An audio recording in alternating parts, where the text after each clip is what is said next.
Всем доброго дня, всем здравствуйте! Вы на YouTube-канале Казахстанской Федерации Триатлона. А это значит, что новости, дайджест, все самое интересное за неделю, что мы для вас подготовили прямо сейчас и расскажем и покажем. В Бахрейне прошел чемпионат Азии по дуатлону, и это, наверное, самая главная новость за прошедшую неделю для казахстанского и триатлона, и в целом всего нашего спорта, по той простой причине, что представитель Акмолинской области, славного города Кокшетау, богатыми своими традициями триатлона, Аян Бейсенбаев стал чемпионом Азии по дуатлону. Золото и, конечно же, существенные призовые достались Аяну Бейсенбаеву, показав лучшее время на дистанции, которое равняется 1 час 52 минуты и 48 секунд. На 1 секунду он сумел опередить представителя Австралии. И можно сказать, что буквально вырвал эту победу на финишной прямой. 10 километров бегового этапа, затем было 40 километров вело и заключительная часть 5 километров беговой программы. Очень ровно прошли всю гонку. Нужно сказать, что помимо Аяна Бейсенбаева еще представители сборной Казахстана, это Тимирлан Темиров и Мейрлан Искаков, попали в десятку, 8 и 10 место соответственно. Но нужно отдать должное, что ребята очень здорово продемонстрировали и командную работу, где-то поддерживали друг друга, особенно на велоэтапе. Ну и все это вместе позволило привести вот к этому хорошему, отличному результату. Поздравляем Аяна Бейсенбаева, поздравляем его тренерский состав и всю команду, которая представляла нашу страну в Бахрейне на чемпионате Азии по дуатлону. Ну и давайте теперь к новостям международным и больше, наверное, касающиеся именно Айронмена или стартов, связанные сопутствующие именно с этой программой. Появилась на днях информация о том, что он возвращается. Он — это олимпийский чемпион Алистер Браунли.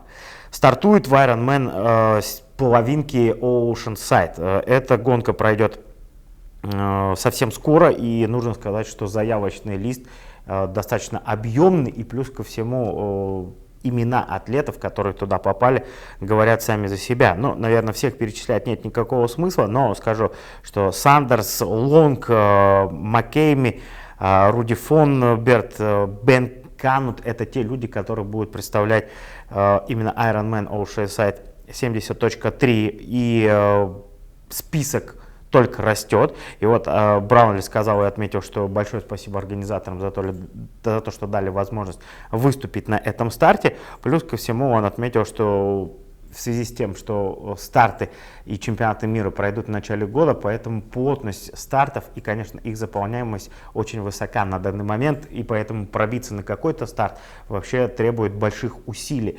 Поэтому либо же, опять же, тебе дают за какие-то заслуги, да, wildcard приглашают тебя на гонку, либо же вот так вот ты через долгие годы восстановления, напомню, что была травма лодыжки, плюс надеялся Браунли выступить на Токио в Олимпийских играх, но все это не получилось, потому что была еще и операция.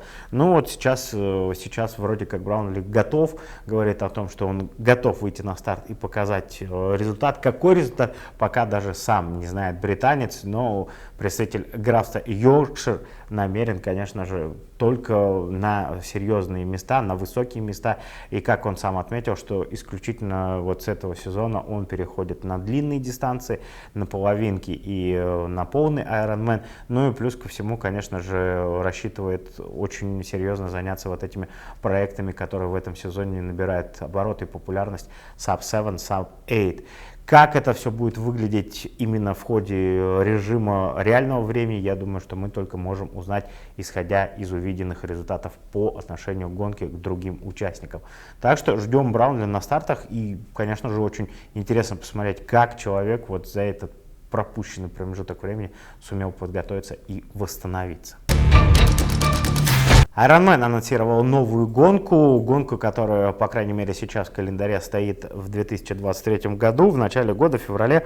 Это гонка Ironman половинка Тасмания. Очень любопытно, да, само по себе уже название говорит о многом, но и, как говорят организаторы, они, конечно же, надеются на то, что на старт приедет более 1000 атлетов, и все пейзажи, и все крутые места, которые будут именно непосредственно на самой этой гонке происходить, они, конечно же, заинтересуют непосредственно каждых участников.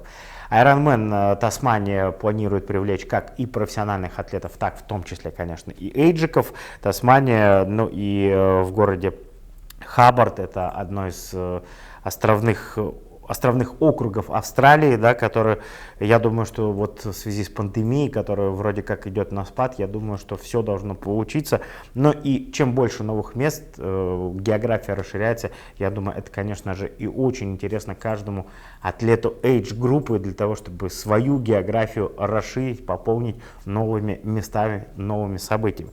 Вообще гонка обещает быть очень интересной, если вот на мгновение просто зайдете, да, и посмотрите Тасманию, пейзажи города Хобарт и вообще окрестность, те участки, даже велоэтапа, который отмечает. Велоэтап, кстати, обещает быть самым интересным, потому что градиент подъемов на австралийском континенте — это будет самая крутая гонка именно по велоэтапу. Ну и плюс плавание в заливе, беговой этап вокруг этого залива. В общем, гонка, еще раз повторюсь, должна быть очень интересной, особенно с точки зрения географии, пейзажев и просто незабываемых эмоций. Так что, если есть место в календаре на февраль, да, и если есть возможность, то бронируйте Тасмания, Ironman, я думаю, очень интригующее, очень классное название.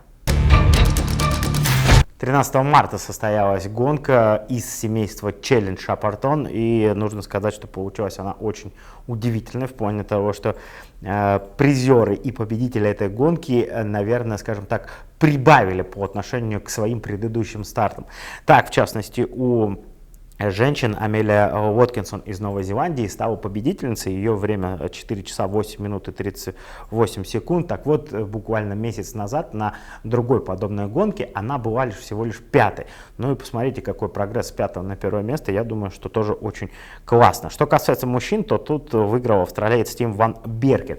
Он, кстати, вместе с новозеландкой принимал участие месяц назад в подобной гонке, где она была пятой, а он был четвертым. И вот видите, как разменялись места. Оба стали победителями в своих гендерных протоколах, если так можно сказать. Время, кстати, австралийцы 3 часа 48 минут. Ну, вообще, полный пьедестал по отчету получился австралийским. А вот у девушек там небольшое разнообразие. Да? Уотсон стала первой, вторая представительница Герландии Лотта Вильямс, и Грейс Сэнк из Австралии стала третьей.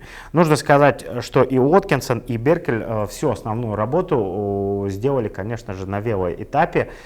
Плюс очень здорово отработали транзитные зоны, несмотря на не самое выдающееся прохождение плавательного этапа, но за счет велоэтапа, а затем и в дальнейшем, отыграв какие-то небольшие разрывы, сумели на беговом сегменте привести себе настоящую золотую медаль и первое место. Что касается Уоткинсон, то там вообще такая маленькая трагедия развернулась на финишной прямой. Еще за несколько километров до финиша она уступала буквально 1,5 минуты, но вот за 200 метров не только отыграла это расстояние до финиша и сравнялась с лидером гонки, да, представительницей Нидерландов, но плюс ко всему за эти 200 метров еще и сумела убежать и привести 14 секунд. Вот представляете, как она разложилась, как она выложилась на последних километрах, и я думаю, что Уоткинсон вполне по праву заслужила первое место. Обидно, наверное, представительница Нидерландов, но вот таков этот спорт, такие вот события.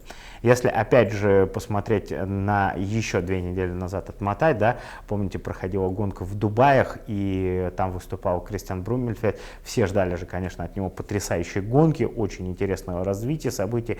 Он был одним из главных фаворитов, но что случилось? Во-первых, проблемы случились сразу со старта. Он не успел, скажем так, войти в воду вместе с лидирующей группой. Его отставание начало расти. В итоге после первой транзитной зоны 70 секунд он проигрывал. На велоэтапе, проехав очень здорово, несмотря на падение на 60-м километре, Блюменфельд ровным счетом на велоэтапе ничего не отыграл, а даже еще и потерял. Ну а дальше на беговом этапе он, к сожалению, не сумел себя проявить в должной манере.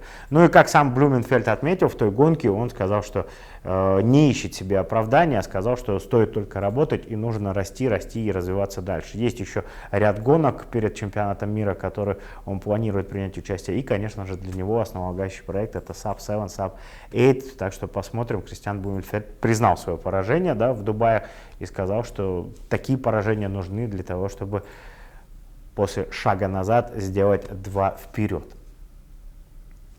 Вот такие были новости за эту неделю. Еще раз возвращаемся, конечно же, к Аяну Бисимбаеву. Поздравляем его с чемпионским титулом, чемпионом Азии по дуатлону. Нужно еще напомнить о том, что вот Аян Бисимбаев и его партнеры находятся в Бахрейне. Там они проводили чемпионат Азии по дуатлону, а остальная сборная готовится сейчас в чемпионате под руководством тренерского штаба. Проводятся сборы, и затем команда отправляется уже на континентальные первенства. Ребятам и всем членам национальной сборной, независимо от того, какие возрастные группы они представляют, конечно же, хочется пожелать удачи, хороших гонок и поводы, чтобы мы о них обязательно в дайджесте поговорили. Всем большое спасибо, болейте на здоровье, до новых встреч.